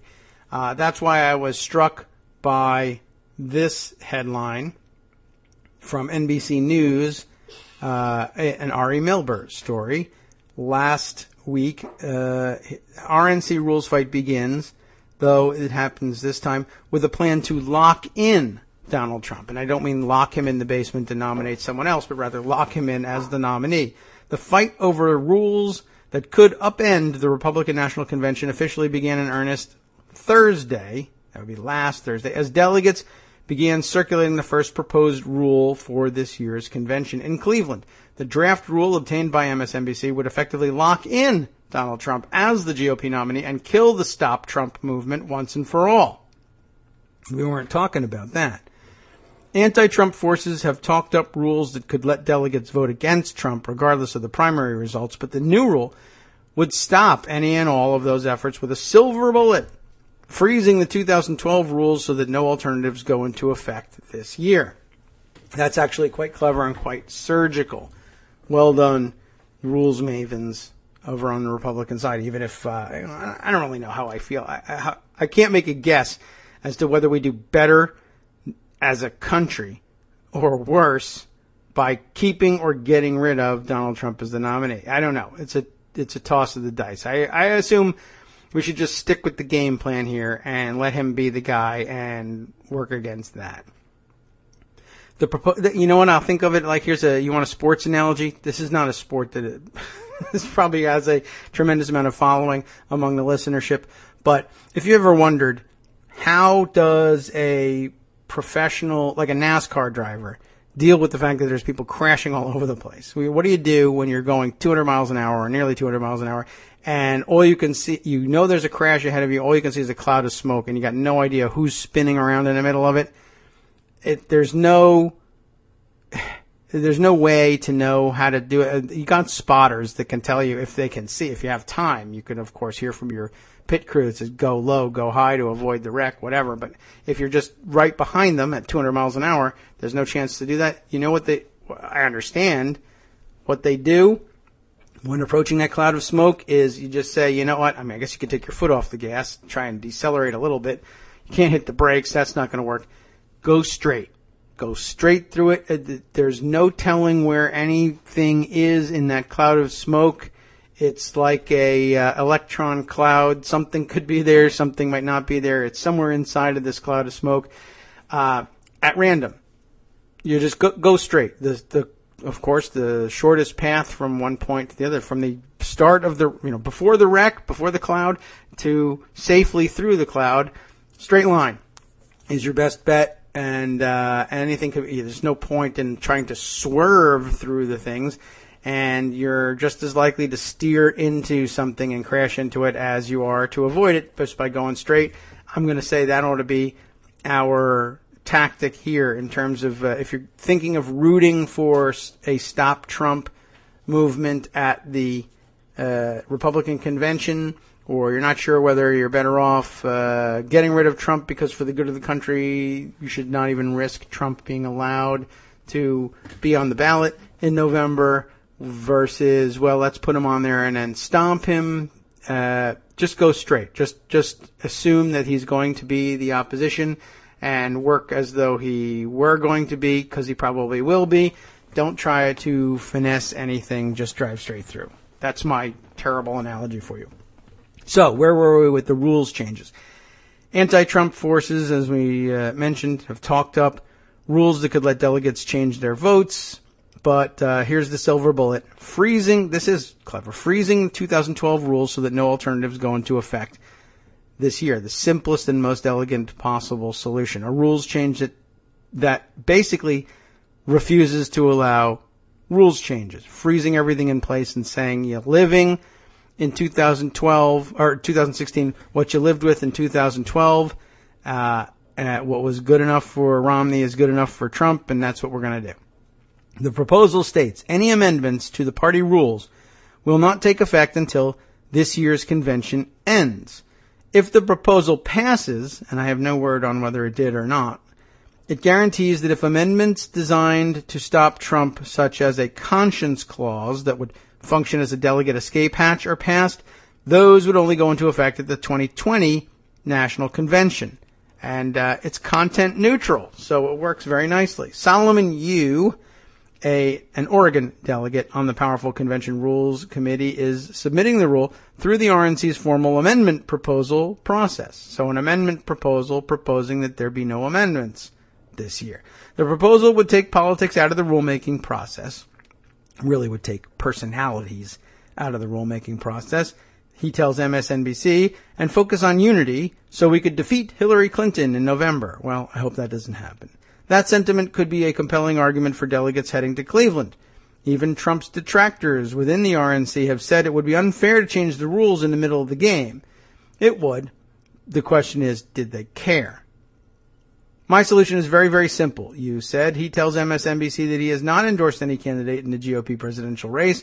In order to pass, Yu's amendment would need a majority of delegates on the 112-member Rules Committee.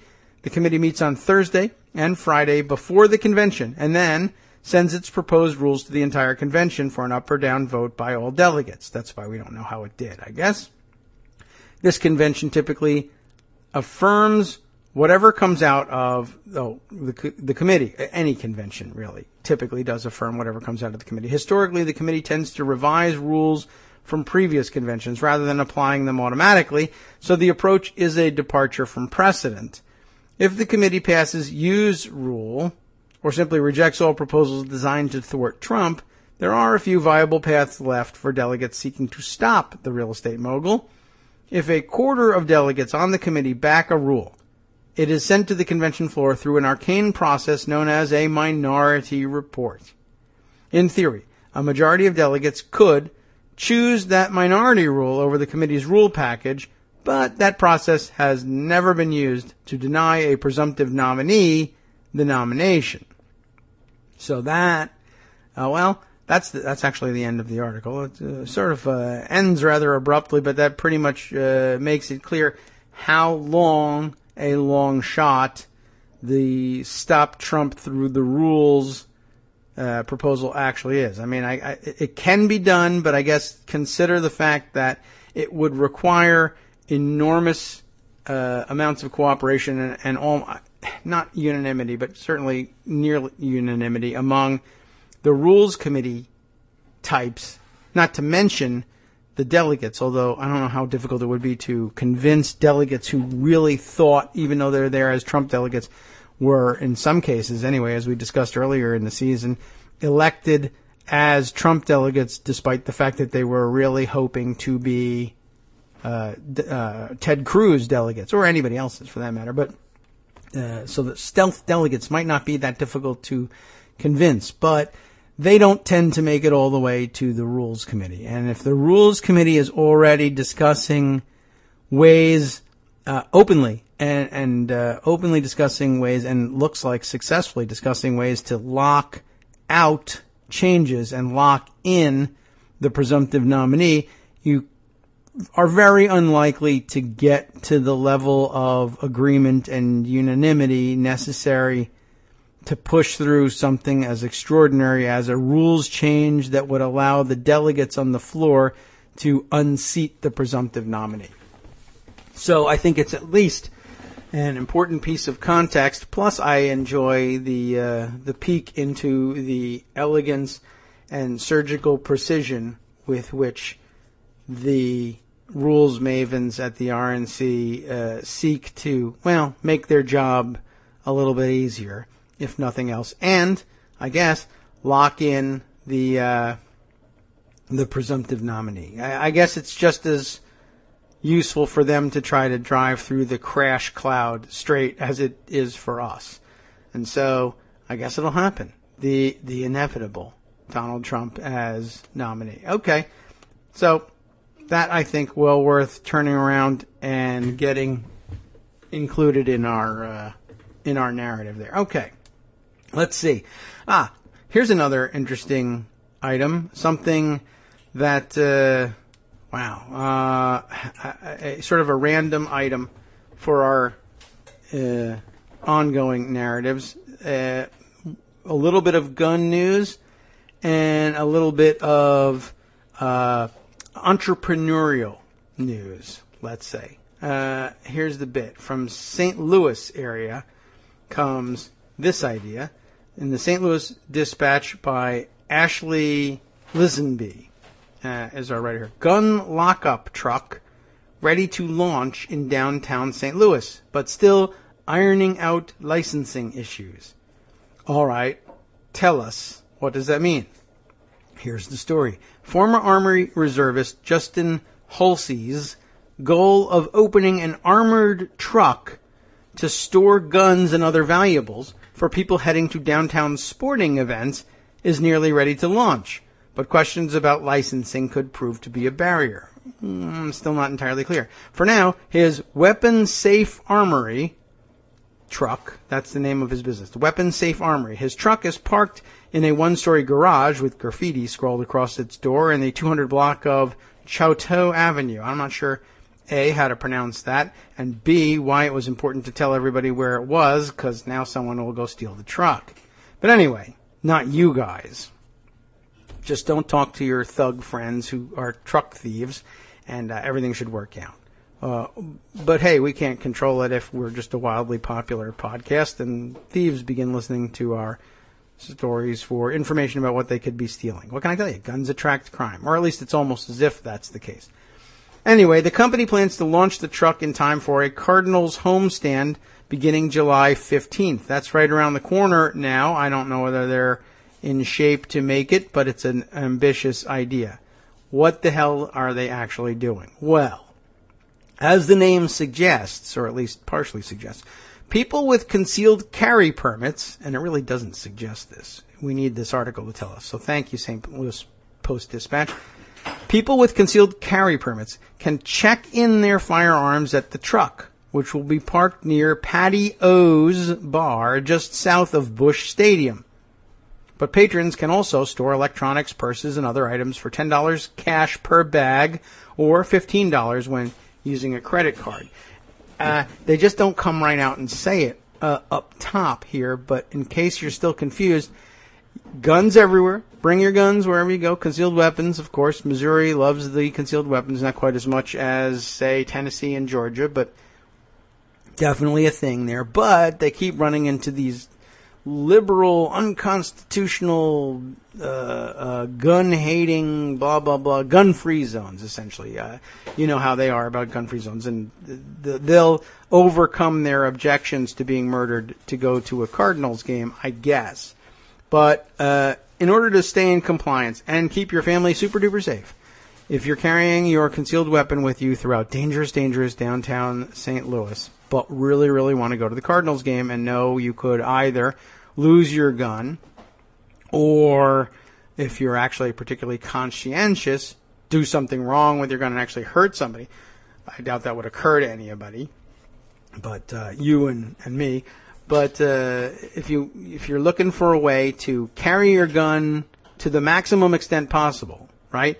You know that you're not going to be able to keep it with you inside of Busch Stadium. So the question is, do I also go unprotected all the way from my home in the St. Louis suburbs to the door of Busch Stadium unprotected in an effort to comply with the gun-free zone rule when I get there, and risk being carjacked or attacked by ISIS while I'm on the highway on my way to downtown St. Louis?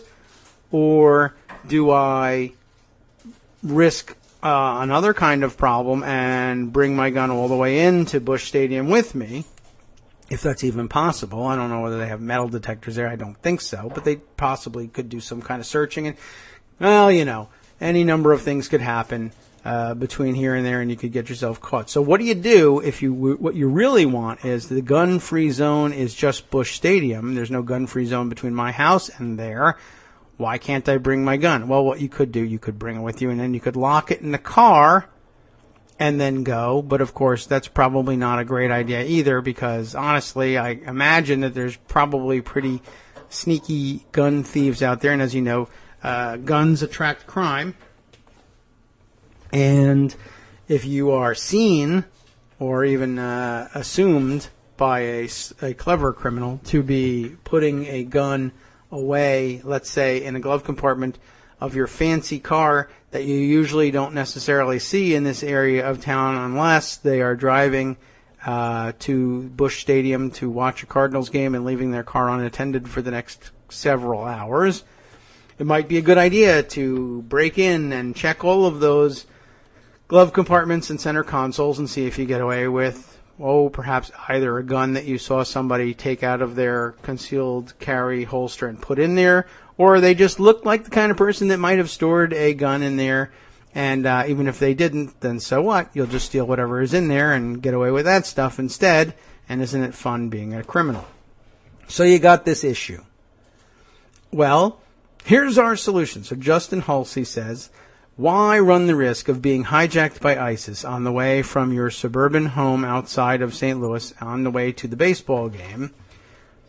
I can't help you with the gun-free zone of Busch Stadium, but how about if you park the car and then come to my truck, the Weapon Safe Armory truck, for $10 cash or $15 if you're using a credit card, I will store your gun for you, and then you can come back and pick it up. And that way you're protected on your ride through suburbia and into downtown St. Louis and the way back. Isn't that really what you want?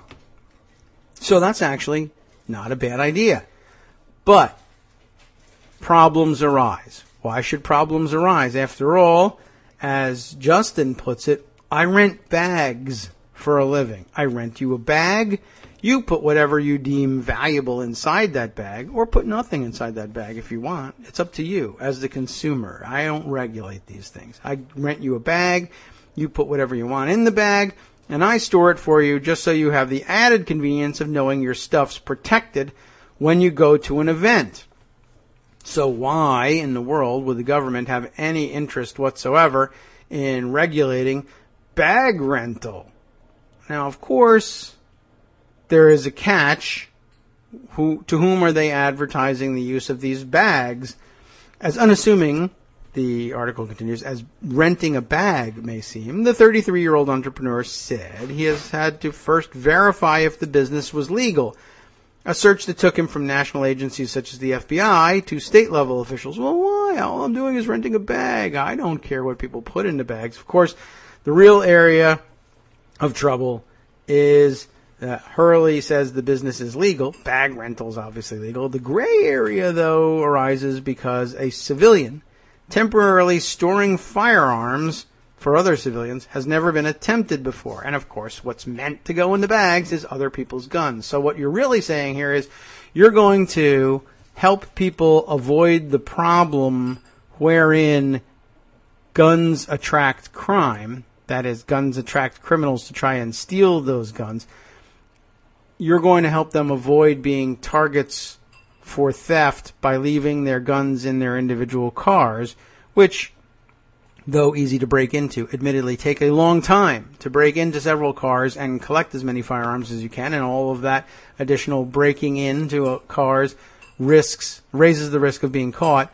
And instead, what I'll do is I'll just collect all those guns in one convenient location and store them all here, which will totally not be robbed because I'll be here and I'm armed. And it's probably a pretty good bet, actually, I would say, all in all. That, yeah, probably wouldn't be robbed because you would have an armed guard there, quite aware of the fact that he's sitting on a cache of guns and valuables.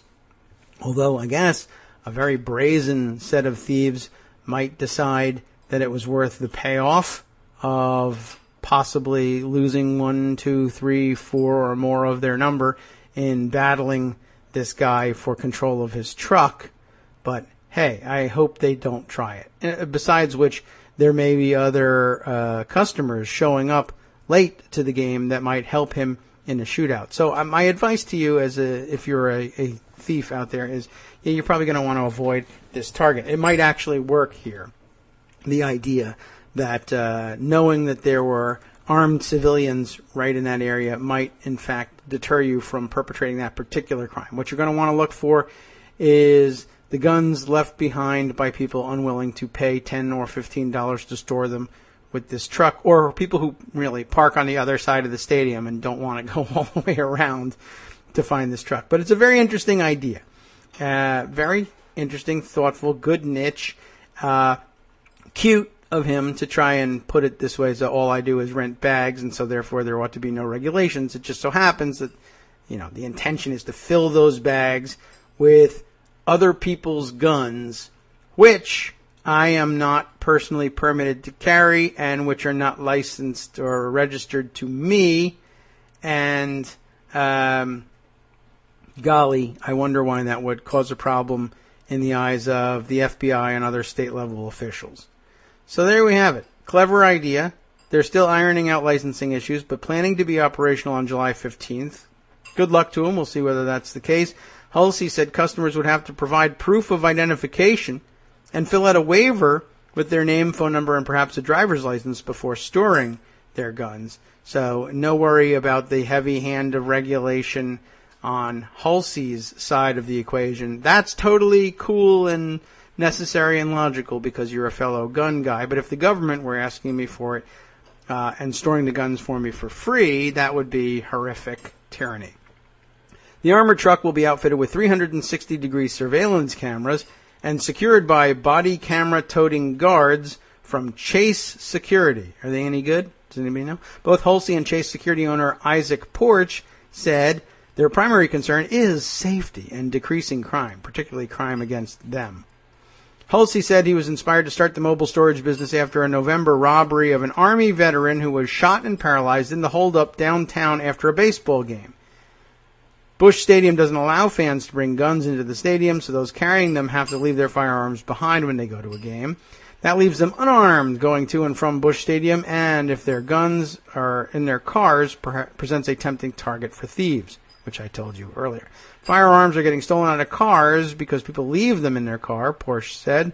The criminals know this. They break in, they take these firearms, and they use them for criminal reasons. Like, for instance, one thing you could use them for is robbing the weapons-safe armory truck if you think you're a good enough shot. But don't try it. I encourage you to stay away.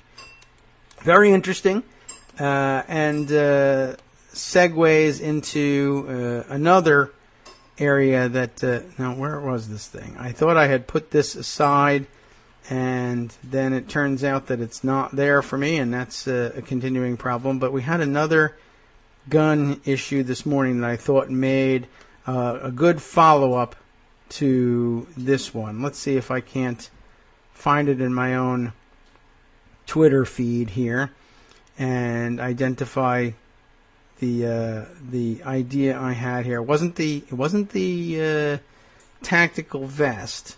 That one we definitely got out there early in the morning. Let's see. Yes, here it is. A very interesting new service that intrigued me this morning called Halos.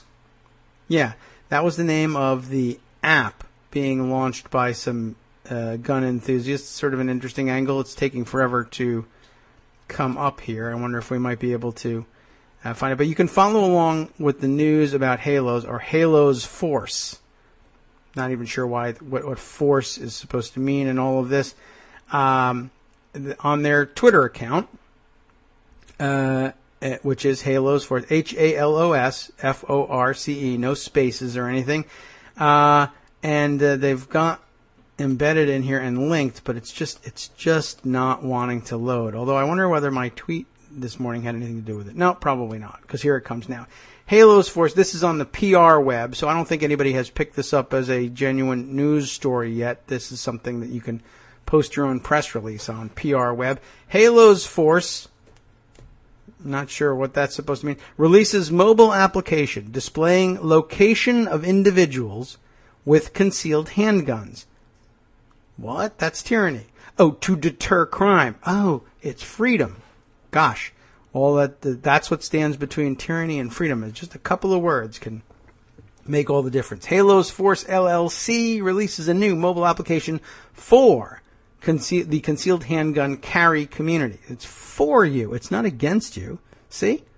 So it's totally safe. Halos, a mobile application that allows citizens with concealed handgun permits or are legally entitled to carry a concealed weapon in their state of residence.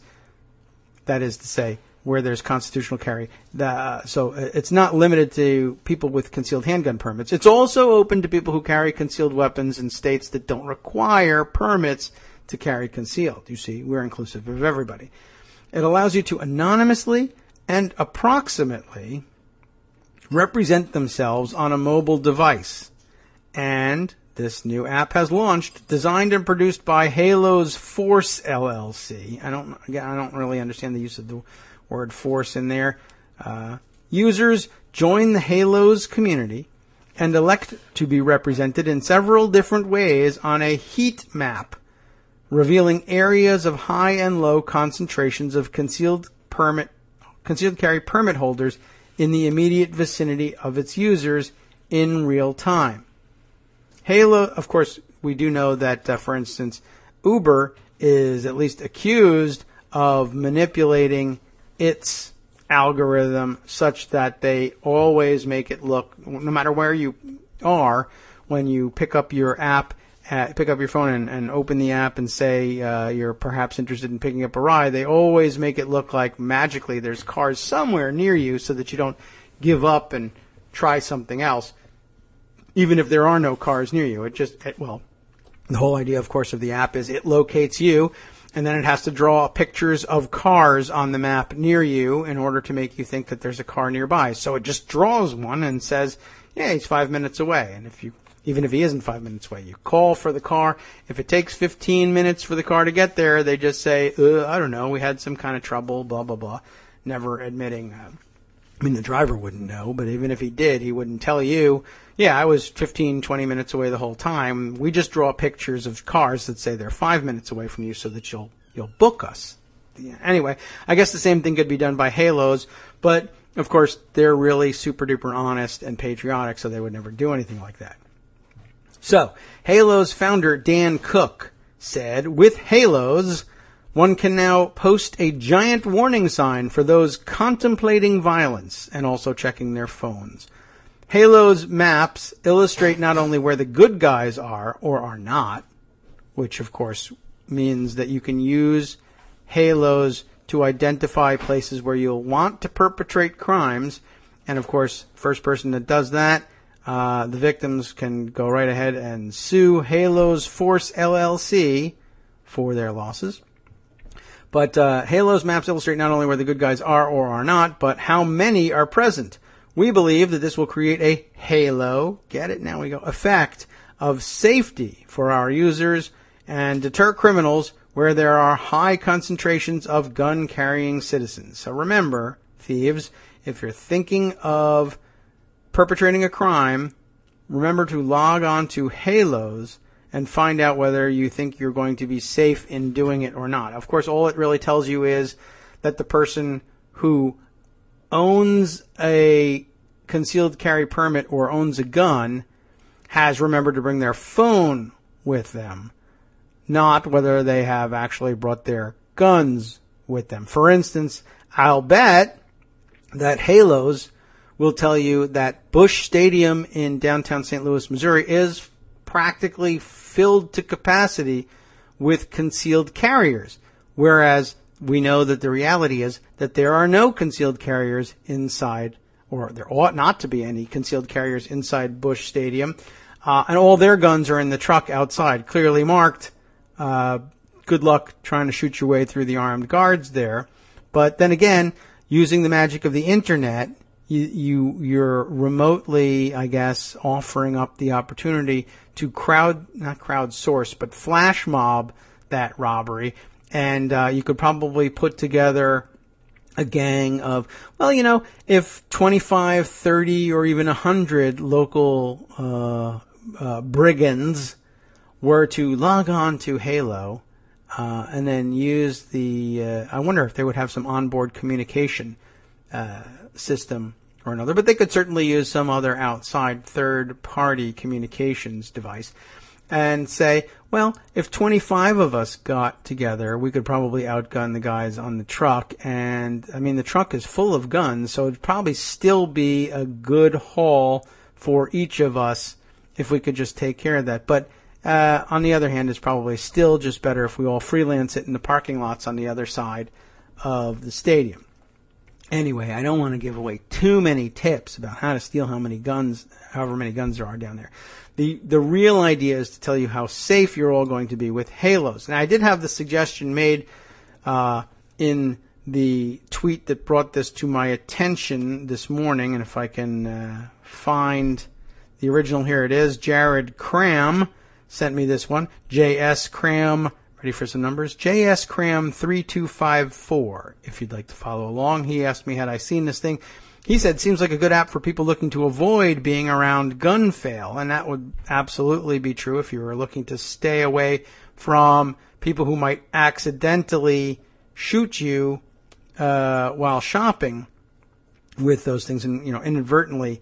That would be, well, it's a good way to try and stay away from them if you really feel like they're endangering you with their concealed carry. Anyway, we'll have to make sure that you have a link to that app or to that tweet so that you can follow along. But yeah, there's many uses to halos. We'll continue with the official ones because they're interesting enough as it is. So remember, Dan Cook. That's where the halo part of the name comes from. It will create a halo effect of safety for our users and deter criminals where there are high concentrations of phone-carrying gun owners is probably the better way of expressing it rather than gun-carrying citizens. But assuming that they are not entering very many gun-free zones intentionally, as they always swear they never will do, then you'll find lots of people with guns and phones, which is totally no reason at all to rob those people. While the number of concealed carry permits across the U.S. has more than tripled since 2007 to nearly 14 million in 2016, citizens who carry concealed handguns provide little discernible deterrence to violent crime. This fundamentally changes with halos. Also would be another good way to deter that, according to gun owners, would be to openly carry those guns. Of course, one of the problems with openly carrying them is, again, guns attract crime, and we have read at least a couple of stories of people openly carrying firearms only to have somebody approach them and, yoink, take the openly carried firearm and rob them with it.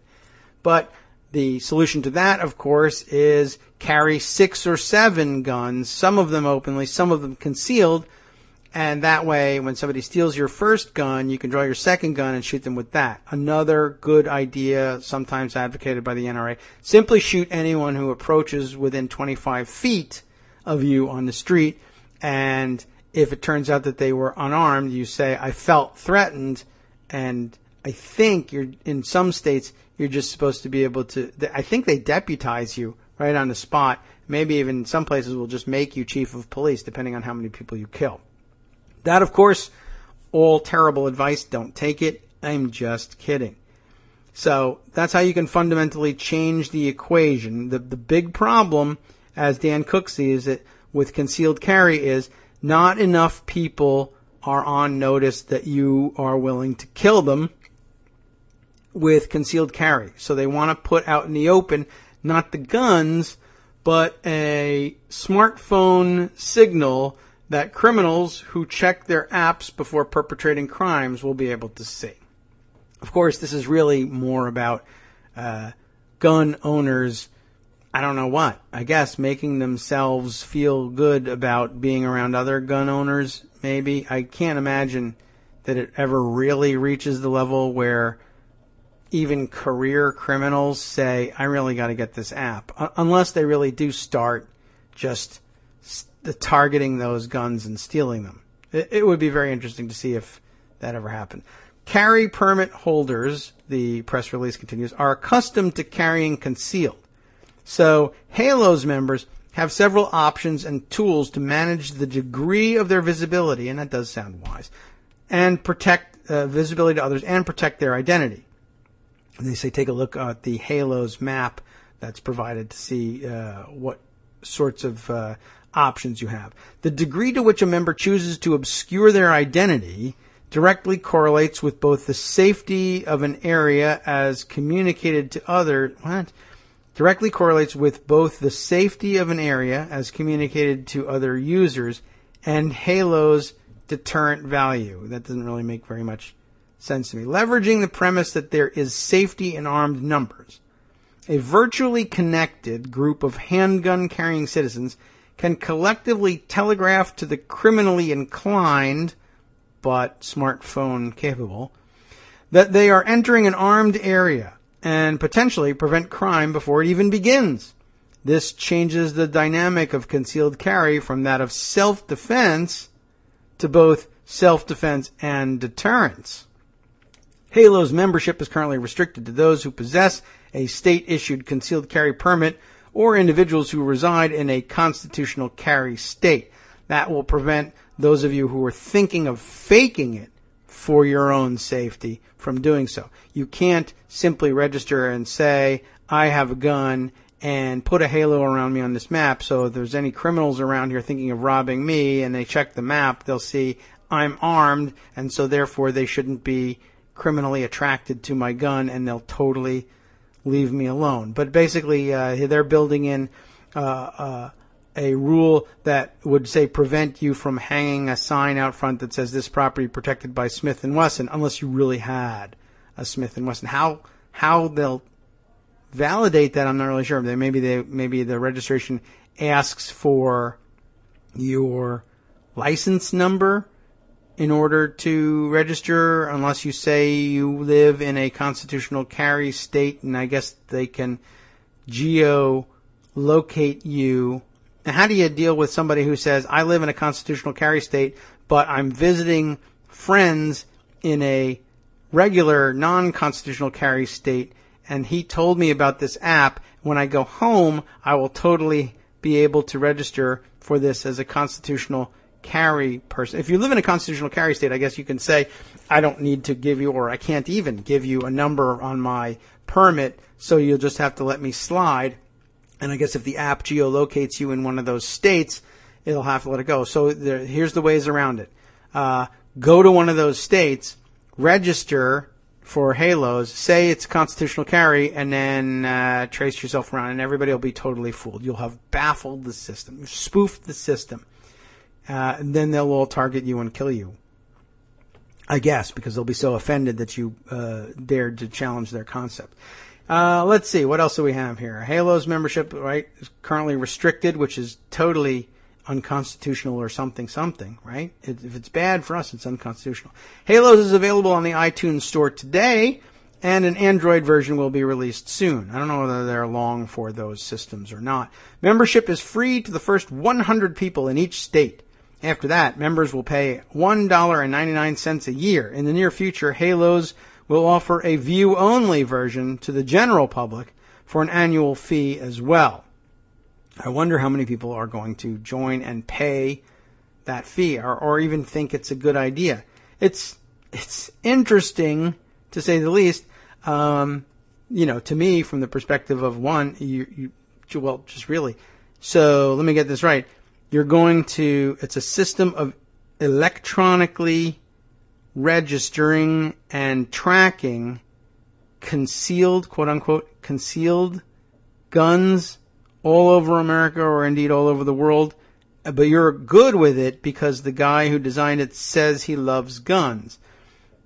Okay. I mean, I guess that's a risk you can take if you're willing to.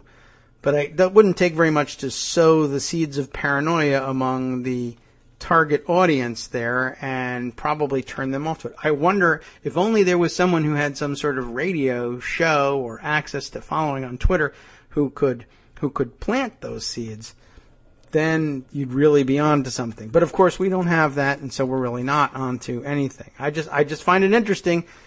And I guess the guarantee of safety here is supposed to be, well, the guy totally says he loves guns, so but it's still one of those issues where you forget who's going to have custody of this information.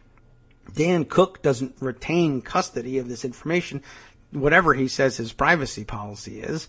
There's going to be satellites and information carriers outside of Halo's control, carrying, conveying, representing this information on maps and putting it out there for everyone to see, and Dan Cook is going to have very little control over that.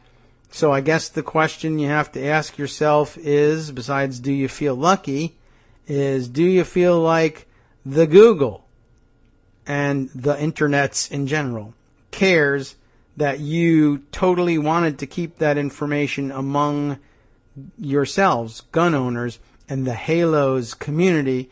I doubt very much whether it will. But then again, if it's a private endeavor, well, no constitutional implications there, unless, of course, the government were to say, hey, I would like to have that information, please, because, terrorisms. And at that point, of course, it becomes tyranny because you would lose in court very quickly and end up handing over all the information about domestic terrorists, even though we said we were after the other kind. And so something, civil liberties, and therefore whatever. And then we're going to find ourselves in a situation in a couple of months where, well, probably, for lack of a better name to grab out of a hat, Glenn Greenwald finds himself standing alongside Dan Cook, virtually speaking, in court arguing against the government's request to find out all this stuff in order to crack down on domestic terrorism because it could be used for some other purpose. Anyway, I don't know. Interesting story. Lots of entrepreneurial thoughts around guns. That usually, of course, only takes place, according to the dynamics of the market, in sectors where there are identifiable problems. But, of course, as we know from the Second Amendment itself and the collection of enthusiasts that have gathered around the Second Amendment, there are no such problems and there are no such issues in the gun sector. I really don't know how well Dan Cook or the guy from the secure truck place, what was his name? I already forgot about his name. And let's see. There we are, the gun lockup thing. Good luck to Dan Cook and Justin Hulsey, working in a sector of the economy that all traditional economic analysis tells us there is $0 in because there are no problems surrounding guns and everything's totally under control if you just follow the 4 rules. Luckily, we know that, at least economically speaking, nobody's following those rules, so an unlimited market for these two guys to cash in on. Plus, of course, people really, really super duper love their guns. They're constantly buying accessories for them. I forget who it was that said AR-15s are a little bit like Barbies for boys. They can't stop buying stuff, and maybe at $1.99 a piece, they'll begin buying these things too, or $10 every time they go downtown to watch a baseball game. Well, it'll all work out just fine until the Cardinals open their own gun lockers outside the stadium and put them out of business. No harm intended there, Justin. Good luck to you. I'll tell you a little bit about what's coming up next on the after show right after this. From Daily Kos Radio on networksradio.com. You have been listening to the Kagro in the Morning Show with David Waldman. We got more news about homeschool religious extremists, this time suing to stop California's vaccination law. While goose-stepping across Europe, Brit quit, that's a good one, Nigel Farage will work with other nationalist campaigns to groove on the rubble they leave in the EU too. All of that and more coming up next.